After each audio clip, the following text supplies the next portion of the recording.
The alarm went off at 5:47 in the morning, 13 minutes before it was supposed to, because that's how life worked for Daniel Mercer. Nothing ever came on time. Not the bills, not the promotions, not the grief counselor his mother-in-law had recommended 3 years ago.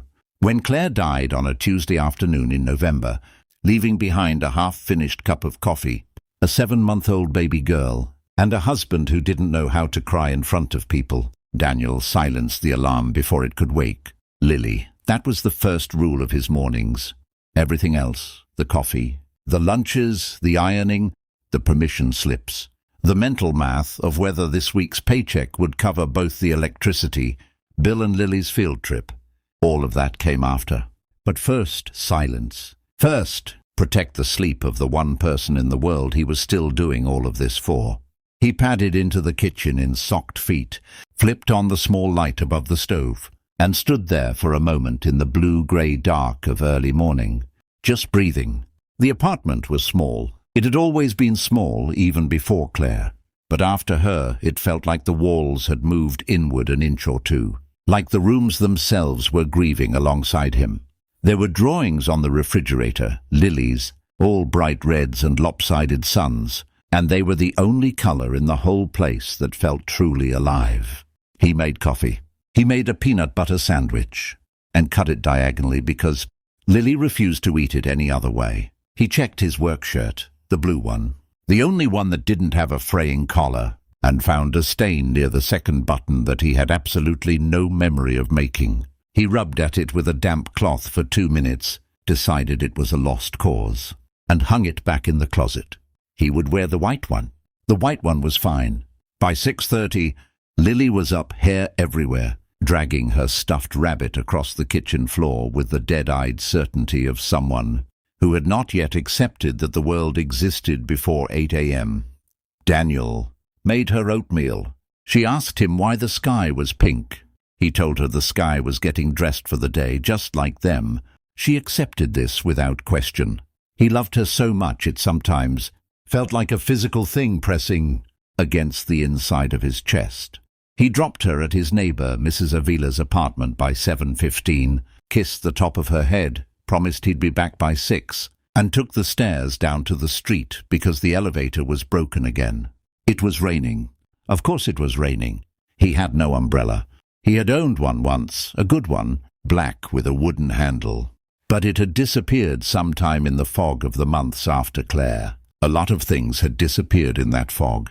He walked the 4 blocks to the bus stop with his collar turned up, thinking about nothing in particular and everything at once, the way you do when your brain has learned to protect itself from its own silence. That's when he saw her. She was sitting on the bottom step of the building next to his bus stop, wearing a dress that probably cost more than 2 of his paychecks, and she was soaked. Not just damp, soaked, the way you get when you've been out in the rain for a while and stopped caring about it. Her heels were beside her on the step.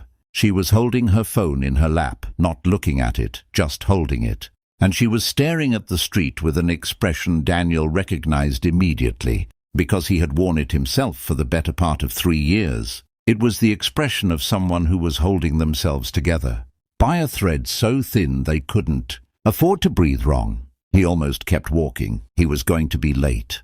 He had learned, through hard experience, that strangers in distress in the city were complicated, that involvement had consequences, that he had a daughter to get home to and couldn't afford complications. He stopped. "Are you okay?" he asked. It was a stupid question. She clearly was not okay. But sometimes stupid questions are the only door you've got. She looked up at him. She had dark eyes, sharp features, the kind of face that probably commanded rooms without trying. Right now it just looked tired. "I'm fine," she said. The automatic answer. He knew that answer. "You're sitting in the rain on a Tuesday morning without shoes," he said. "So?"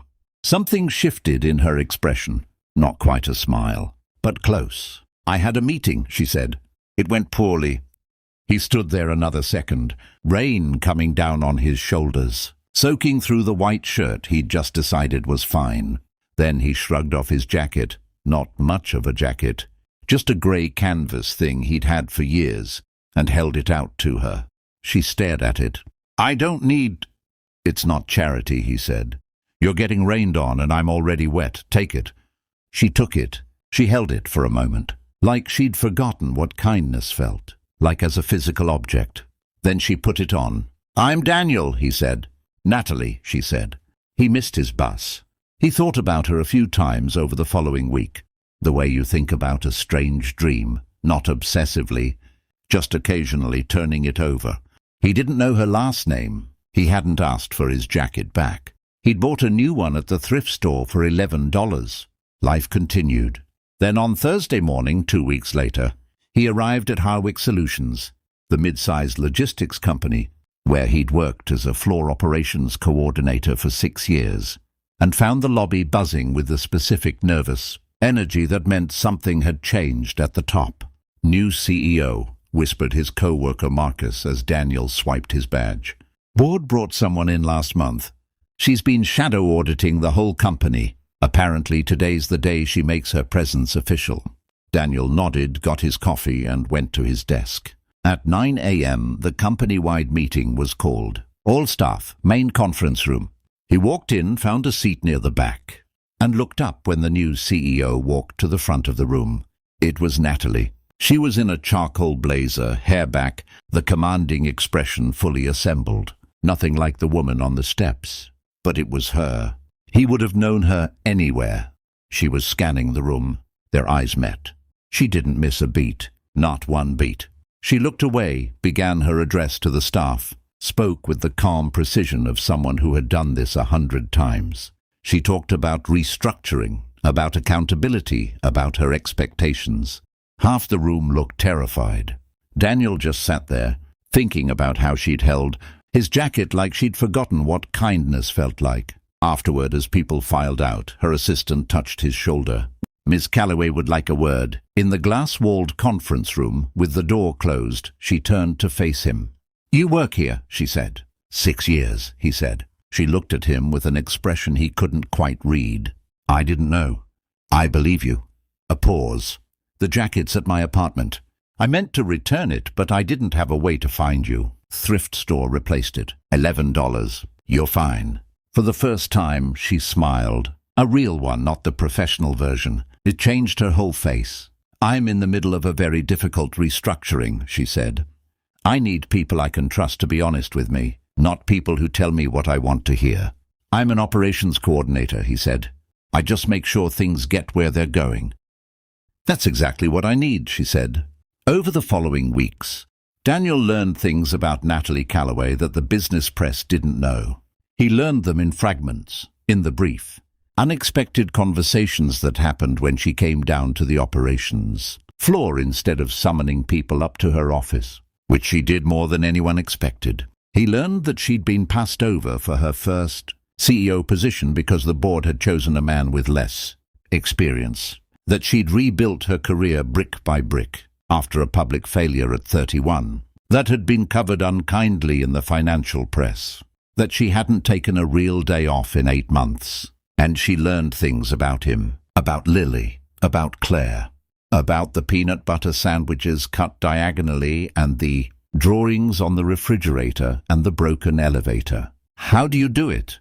she asked him once, late on a Friday evening when the office had mostly emptied. She'd come down to sign off on a logistics report and had somehow ended up sitting on the edge of his desk, heels off. He'd noticed she did that when she let her guard down. The shoes came off, staring at the photo of Lily he kept by his monitor. "Do what?" "Keep going," after what happened. "How do you just keep going?" Daniel looked at the photo for a moment. "She needed me to," he said. "So I did," he paused. "It's not courage. It's just love is a reason, even when it's the only one you have left." Natalie didn't say anything for a long time. "I don't have a reason like that," she said quietly. "I have goals, benchmarks, quarterly targets." She said it without self-pity, just observation, the way you might note the weather. "Those aren't the same thing," Daniel said. "No," she said, "they're not." Now, before we go any further, if this story is reaching something in you, if you're feeling what Daniel felt in that moment, then stay with it. Watch until the end. And if no one's told you lately, subscribe. Hit that button, because stories like this one They deserved to be found.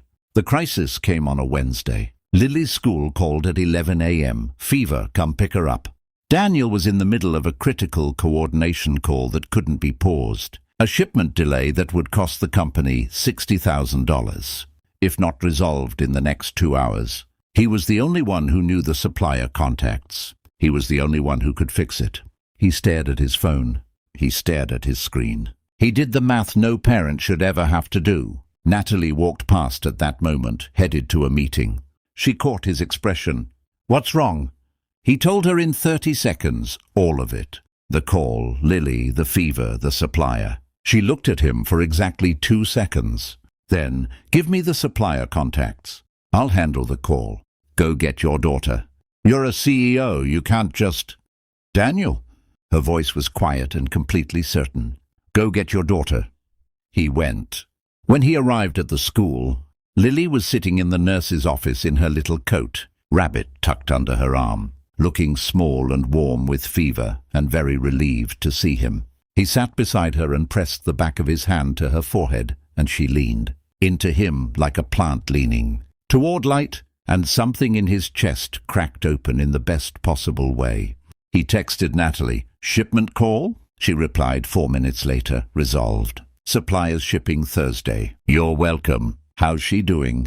He looked at Lily, who had fallen asleep against his shoulder. "She's okay," he typed. "Thank you. I don't know how to—" "You gave me your jacket in the rain," she replied. "We're not even close to even." He didn't see it coming. That was the thing he would think about later, how completely he had stopped expecting it. 3 years of mornings alone and bills alone and grief alone had quietly, without his permission, rearranged his understanding of what his life could contain. He had Lily, he had the drawings on the refrigerator. That was the whole map, but maps change. It happened on an unremarkable Saturday. Natalie had asked, tentatively, whether Lily might want to see the botanical garden. She had mentioned it in the context of a conversation about Lily's obsession with flowers, and she'd said it the way people say things, when they're hoping you'll say yes, but have prepared themselves for no. He said yes. Lily held Natalie's hand for approximately 6 minutes, before she decided she was trustworthy, which was faster than she'd warmed up to anyone since Claire. Natalie looked slightly stunned by this, like she'd been handed something, breakable and precious, and hadn't expected to be trusted with it. They walked through the glass dome of the tropical section, Lily narrating every flower with complete authority, inventing names for the ones she didn't know. Natalie listened with the focus she usually reserved for earnings reports, and it was the most genuine attention Daniel had ever seen her give to anything. At one point, Lily ran ahead to press her face against a planter of birds of paradise, and Daniel and Natalie stood side by side in the warm, flower-heavy air watching her. "She's extraordinary," Natalie said softly. "I know," Daniel said. "She has your stubbornness. She has her mother's fearlessness." A pause. "You still miss her?" "Every day," he said. "But missing someone doesn't mean you stop living. It just means they stay with you while you do." Natalie turned to look at him. The sharp professional composure was entirely gone. She just looked like a person. A person who was, Daniel realized, terrified of wanting something. "I don't know how to do this," she said quietly, honest in a way. She probably wasn't honest with very many people. "I know how to run a company. I know how to survive. I don't know how to—" She stopped. "Want something that isn't a goal?" he offered. She laughed, just a small sound, but real. "Yeah," she said, "that." Daniel looked at Lily, who was now attempting to smell 17 flowers in a row, rabbit tucked firmly under one arm. "Neither do I," he said. "Not anymore. But I think—" He paused, choosing words carefully. "I think we could figure it out. If we wanted to." She looked at him for a long moment. "I want to," she said. That night, after Lily was asleep, Daniel stood at the kitchen window with his coffee going cold in his hand, looking at the city lights. The apartment felt different, not smaller. For the first time in 3 years, it didn't feel smaller. He thought about the morning he'd stood at the bus stop in the rain, late, tired, carrying the particular weight that never fully sets down. He thought about a woman sitting on cold steps without her shoes, holding herself together by a single thread. He thought about a jacket, an $11 replacement, a shipment crisis resolved by a CEO who set her schedule aside without being asked. He thought about what Lily had said in the taxi home from the botanical garden, half asleep against his arm. "Daddy, I like her. She listens like it's important." He thought about 3 years of believing, slowly, quietly, without ever saying it out loud, that the part of his life that held wonder and warmth and the specific kind of hope that reaches toward another person, that part was over, sealed, finished with Claire, buried in November, not available for retrieval. He had been wrong. He picked up his phone and sent one message. "She asked about you before she fell asleep." 3 dots appeared, disappeared, appeared again. "What did she say?" He smiled. "She said you listen like it's important." A long pause. "That might be the best thing anyone's ever said to me." He set his phone down and looked at Lily's drawings on the refrigerator, all the bright reds and lopsided suns, and felt something shift in the architecture of his chest. Not replacing anything, not erasing anything, just expanding, making room. He had given her his last clean shirt on a morning when he had almost nothing to spare, and she had given him back the one thing he had quietly, without knowing it, stopped believing he deserved. The belief that he was not finished, that the story wasn't over, that even a man carrying 3 years of quiet grief and a peanut butter sandwich cut diagonally, even he could walk back into something warm. He went to bed that night, and for the first time in longer than he could honestly remember, he did not lie awake listening to the silence.